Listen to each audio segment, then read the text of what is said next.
there, thanks for coming by PosterCentral.com's video blog today. I'm Pete Howard, and boy, what an historic event this was. I've got an amazing poster to show you today representing such a key thing in pop culture history. My gosh, the third ever acid test, as done by Ken Kesey and his Merry Pranksters, including the Grateful Dead as the house band.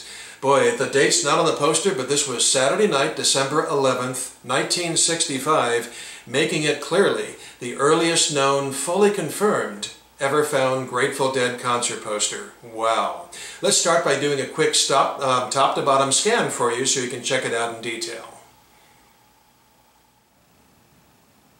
The happeners may well possibly include the Fugs, Allen Ginsberg, the Merry Pranksters, Neal Cassidy, the Grateful Dead, Dr. Strange, Roy's Audio Optics, Ugg and the Indians, and Billy Soul Estes and the Revenuers.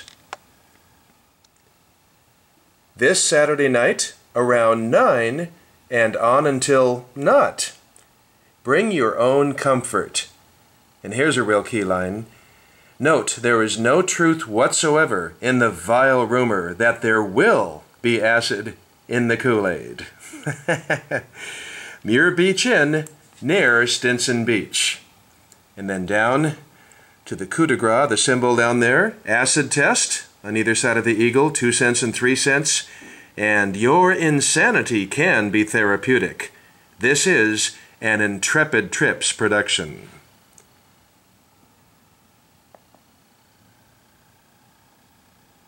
What a beauty.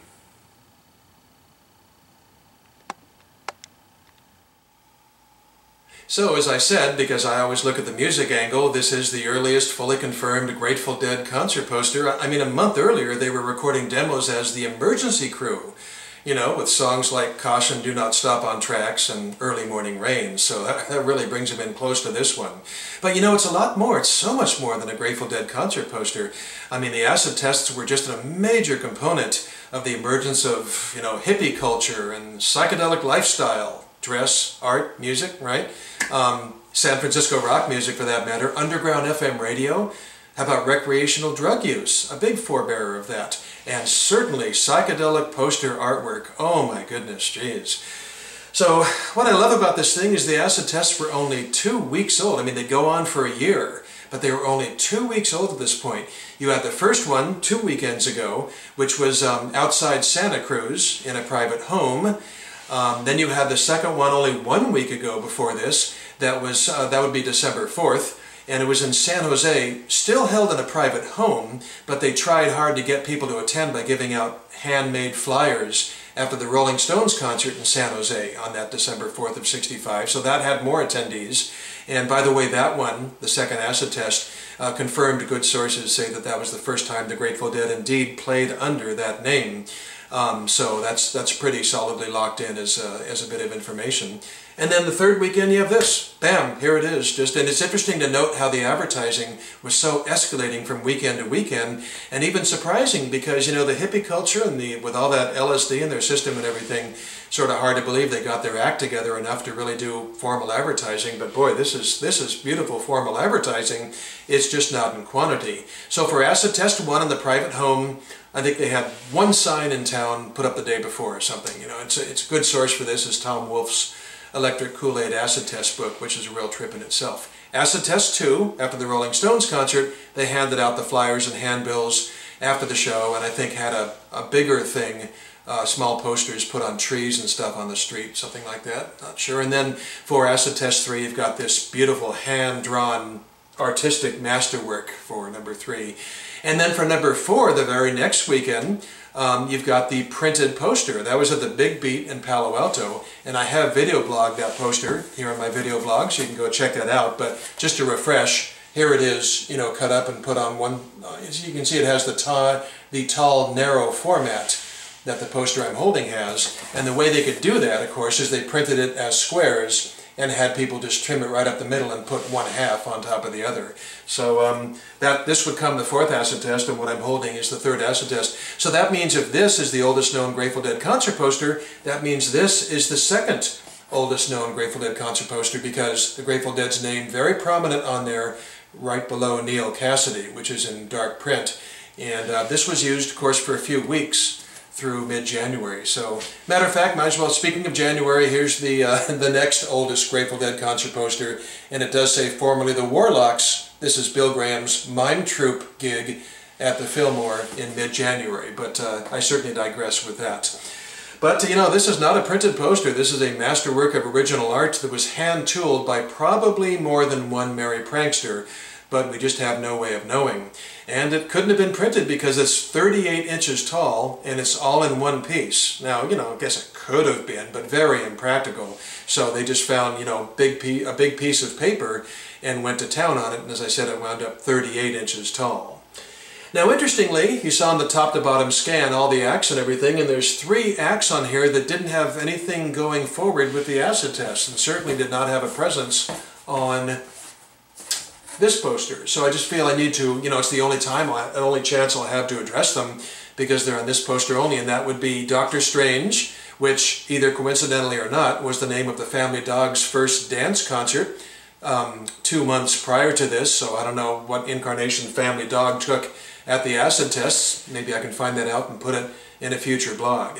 You also have Ugg and the Indians on here, and of course any presence of American Indians was common with late 65, early 66 San Francisco rock scene. The co-promoter of the Trips Festival in January, Stuart Brand, was a big proponent of the cause for American Indians. And then you've got a weird one, this Billy Sol Estes and the Revenuers. That's really weird and inexplicable. I can't wait to find out more about that. Billy Sol Estes, with the same spelling, was a legendary Texas con man who was imprisoned for tax fraud, tax revenue fraud. Wow. So, and he had close ties to the president, LBJ. So, you know, that's it. Here it's his name as spelled, and the Revenuers, and he was arrested and in prison for tax revenue fraud. You know, I don't know if it was a comedy act or I doubt if it was a rock band. We would have heard about them, but I don't know. But it's possible that they continued on with the acid tests for a couple more, but maybe wanted to be left off the printed poster because then you could be facing a lawsuit if you're printing and distributing materials, knocking a major politician, you know, slandering or whatever. But here on a hand-painted sign, nobody's going to really bring any kind of lawsuit against you. But, you know, as I find out more, I will include it in the description down below this video, which I always fill with information. So, as for the location of this thing, well, it was originally planned for Stinson Beach, up above the San Francisco Peninsula, and then moved at the last minute down to Muir Beach. It's kind of funny, with the acid tests, everything was last minute, so maybe I should say last second it was moved down the coast. And I have a graphic here to illustrate just the location of it. You can see the San Francisco Peninsula there, and then on top you have Stinson Beach, and then I marked where Muir Beach is. It's about 15 miles, I should say 15 minutes down the Highway 1 there. And, you know, it's possible that maybe that's why it says here near Stinson Beach in this box that has the Muir Beach in location, so that people who first heard about it were thinking, hey, isn't that Stinson Beach? No, it's been moved to Muir Beach. But obviously some of this is just educated guesses, but that's part of the fun of collecting really old things. So you can be sure to watch part 2 of this now as I go through this poster in great detail, and just, well, you know, not too detailed, but I like to read all the little cartoons and the little fun sayings and everything. It's really a kick to see those, so I hope you can check that out.